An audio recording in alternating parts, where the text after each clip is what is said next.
Welcome लोगोफोर गिबियावनो चेनेलखौ subscribe खालामना हो। दा नोंसोरो बर'नि टप 10 बयनिख्रुइबो देरसिन इउटिउब चेनेलखौ दासिमबो मिथिया नामा? जुदि मिथिया अब्ला बे भिडिअखौ नाय। नाम्बार 10 आव दङ जिडी प्रोडक्शन।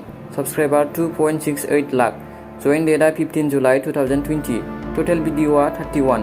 टोटेल भिउसआ 4.9 करोड़। दानिया फैगोन नाम्बार 9 आव। नाम्बार 9 आव दङ जेनिया ब्रह्मा। साबस्क्राइबारा 2.99 लाख। जइन डेटआ 28 एप्रिल 2021। बेना टोटेल भिडिअआ 319 आरो टोटेल भिउसआ 3.9 करोड़। दानिया नाम्बार 8 आव दङ बडो इनफो। साबस्क्राइबार 3.5 लाख। जइन डेटआ 26 अक्ट'बर 2017। टोटेल भिडिअआ 1.4K आरो टोटेल भिउसआ 6.2 करोड़। दानिया नाम्बार 7 आव दङ SP Bodo news. Subscriber 4 lakh. जइन डेटआ 28 जुलाइ 2020। टोटेल भिडिअआ 1.4K बेनाबो आरो टोटेल भिउसआ 9.8 करोड़। दानिया नाम्बार 6 बर'नि मुंदांखा एक्ट्रेस गेमस्रि दाइमारी। साबस्क्राइबारा दङ 4.18 लाख। जइन डेटआ 5 मार्च 2017।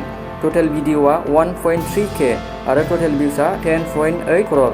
दानिया नाम्बार 5 आव दङ SB साइन प्रोडक्शन। साबस्क्राइबारा 4.84 लाख। जइन डेटआ 10 मार्च 2016। टोटेल भिडिअआ 120 आरो टोटेल भिउसआ 11.2 करोड़। दानिया नाम्बार 4 बियो जाबाय जोंनि बर'नि मुलुगनां मुंदांखा अल्फ्रेड बसुमतारी। साबस्क्राइबारा 5.71 लाख। जइन डेटआ 9 मे 2014। टोटेल भिडिअ 665 आरो टोटेल भिउसआ 12.1 करोड़। दानिया नाम्बार 3 बयनिबो फेभरेट इंलिश मेकार। साबस्क्राइबारा 6.74 लाख। जइन डेटआ 19 मे 2018। टोटेल भिडिअआ 258 आरो टोटेल भिउसआ 4.8 करोड़। दानिया नाम्बार 2 आव दङ जोंहा RB film production. Subscriber 7.6 lakh. जइन डेटआ 19 मे 2018। टोटेल भिडिअ 258 आरो टोटेल भिउसआ 31.8 करोड़। दानिया नाम्बार 1 आव दङ जोंहा सबसे बयनिख्रुइबो मुंदांखासिन आरो सबसे बांसिन साबस्क्राइबार्स गोनां बर'नि मादाव नाम्बार 1 बी बयस। साबस्क्राइबारा दङ 22.5 लाख आरो जइन डेटआ 12 जुन 2019। टोटेल भिडिअआ 205 आरो टोटेल भिउसआ 17.1 करोड़।